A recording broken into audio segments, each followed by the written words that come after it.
Bab 4, Hujan, Rahasia, dan Tatapan yang Terperangkap. Hari itu, langit mendung menggantung sejak pagi. Seolah alam sedang menyimpan rahasia yang sama beratnya dengan yang kini membebani hati Arga dan Bularas. Angin bertiup pelan, membawa aroma tanah basah sebelum hujan turun, dan di dalam kelas, suasana terasa lebih sunyi dari biasanya. Arga duduk di bangkunya, menatap kosong ke arah papan tulis, tapi pikirannya melayang jauh. Bularas masuk ke kelas dengan wajah yang berusaha tenang. Namun, dalam sorot matanya ada kelelahan yang tak bisa ia sembunyikan. Catatan-catatan kecil dari Arga kini sudah menjadi bagian dari hidupnya, tapi juga menjadi belenggu yang menjerat hatinya. Setiap kata, setiap tulisan, seakan menuntut jawaban yang semakin sulit ia sembunyikan. Arga mencoba tersenyum ketika Bularas memandang ke arahnya, tapi senyum itu penuh arti. Bukan senyum seorang murid kepada gurunya, melainkan senyum seorang lelaki yang sedang jatuh cinta, menunggu balasan yang tak pasti. Hati Bularas kembali bergetar, meski ia berusaha menyembunyikannya di balik wajah yang datar. Pelajaran berjalan seperti biasa, tapi tak ada satupun kata yang benar-benar masuk ke kepala Arga.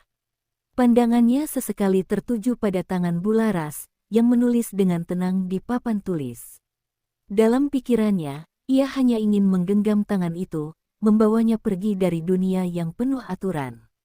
Namun, ia tahu, khayalan itu terlalu berani. Ketika bel berbunyi, hujan deras mulai turun. Anak-anak lain berlarian keluar sambil tertawa, tapi Arga tetap duduk di kursinya. Ia tahu, ini kesempatan langka untuk bisa berbicara lebih dekat dengan Bularas tanpa gangguan siapapun. Dan benar saja, Bularas masih duduk di mejanya, menunggu hujan reda sambil merapikan buku.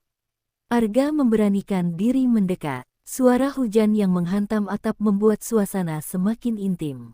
"Bu," katanya pelan, hampir berbisik, "apakah ibu tidak lelah menyimpan semuanya sendiri?" Pertanyaan itu membuat Bularas terdiam. Ia menatap wajah muridnya yang basah oleh keringat dan rasa gelisah, lalu menghela napas panjang. "Arga, kita tidak seharusnya ada di posisi ini," jawabnya lirih. "Saya seorang guru, kamu seorang murid. Dunia tidak akan mengerti, bahkan mungkin akan menghukum kita." Namun, getaran di suaranya mengkhianati kata-katanya. Ada sesuatu yang ia sembunyikan, sesuatu yang tidak bisa ia ucapkan dengan jujur. Arga tidak menyerah. Ia menunduk sebentar, lalu menatap Bularas dengan mata penuh tekad. "Tapi saya hanya ingin jujur pada hati saya. Saya tidak peduli kalau dunia menolak, Bu. Yang saya pedulikan hanya satu, apa yang ibu rasakan sebenarnya." Pertanyaan itu mengguncang hati Bularas lebih dari yang ia duga. Dalam detik-detik itu, hujan menjadi saksi bisu. Ruangan kelas yang dingin seakan berubah menjadi ruang pengakuan. Bularas menunduk, jari-jarinya menggenggam pena dengan erat hingga bergetar. "Saya takut, Arga. Takut kehilangan pekerjaan, takut dihina, takut semuanya hancur. Tapi yang lebih menakutkan lagi adalah, saya takut kehilanganmu." Kalimat itu terlepas begitu saja, membuat Arga terpaku. Ia tidak percaya telinganya mendengar pengakuan itu. Jantungnya berdegup kencang, tubuhnya gemetar, namun ada kebahagiaan yang sulit dijelaskan. Bularas buru-buru menutup mulutnya dengan tangan, menyadari kata-kata itu sudah terlalu jauh. Hening panjang menyelimuti mereka berdua. Hanya suara hujan yang menemani, seolah menyembunyikan rahasia yang baru saja terungkap. Arga ingin mendekat, ingin menyentuh Bularas, tapi ia menahan diri. Ia tahu satu langkah yang salah bisa menghancurkan segalanya. Tapi di dalam hatinya, sebuah janji sudah terbentuk, ia tidak akan pernah membiarkan Bularas merasa sendirian lagi. Hari-hari berikutnya berjalan penuh kewaspadaan.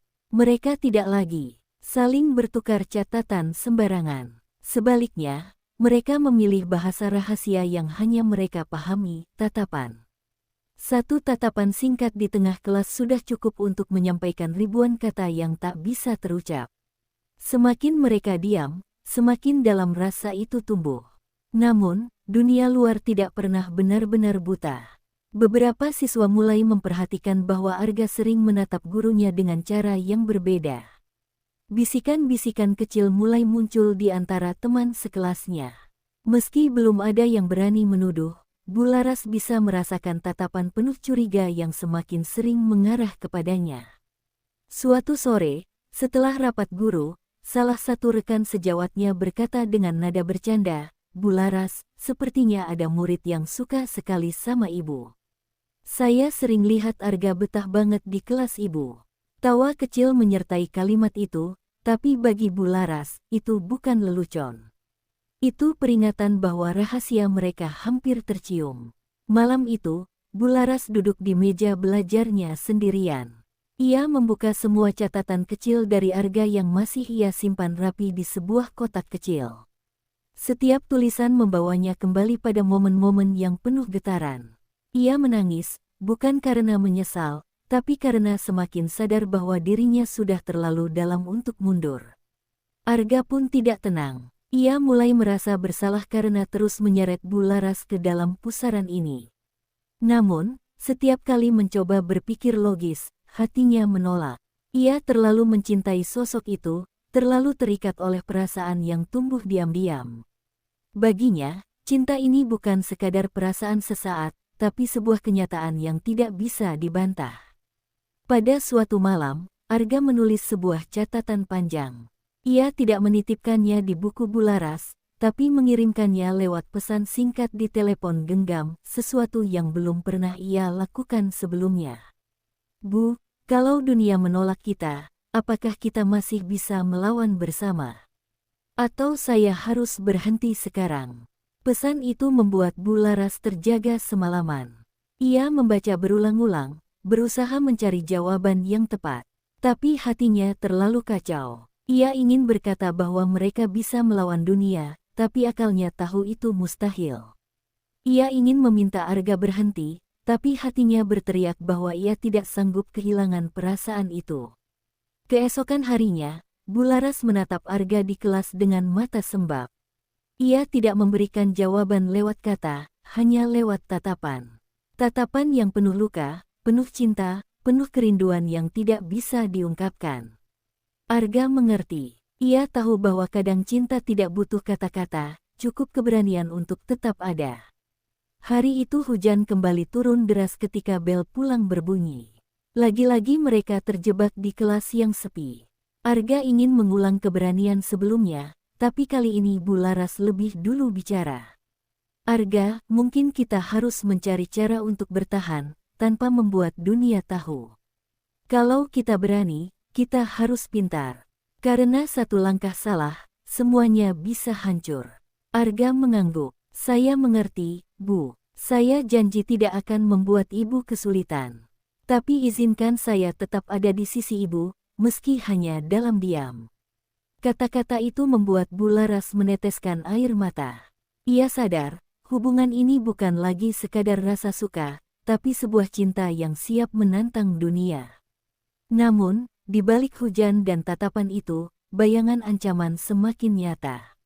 Dunia luar sudah mulai curiga, dan waktu tidak akan selalu berpihak. Rahasia mereka semakin rapuh, seperti kaca tipis yang bisa pecah kapan saja. Dan di balik setiap kebahagiaan singkat, ada rasa cemas yang tak pernah bisa hilang. Dalam hati keduanya, ada pertanyaan yang tak berani mereka jawab. Sampai kapan mereka bisa bertahan? Sampai kapan cinta ini bisa bersembunyi dari dunia?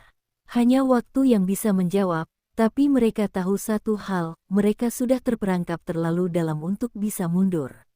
Cinta yang semakin dalam, rahasia yang semakin berat, dan dunia yang mulai mencurigai. Seperti hujan yang terus turun, hati mereka tak bisa lagi berhenti. Namun, seberapa lama rahasia ini bisa bertahan sebelum pecah menjadi badai? Kisah ini masih terus berlanjut.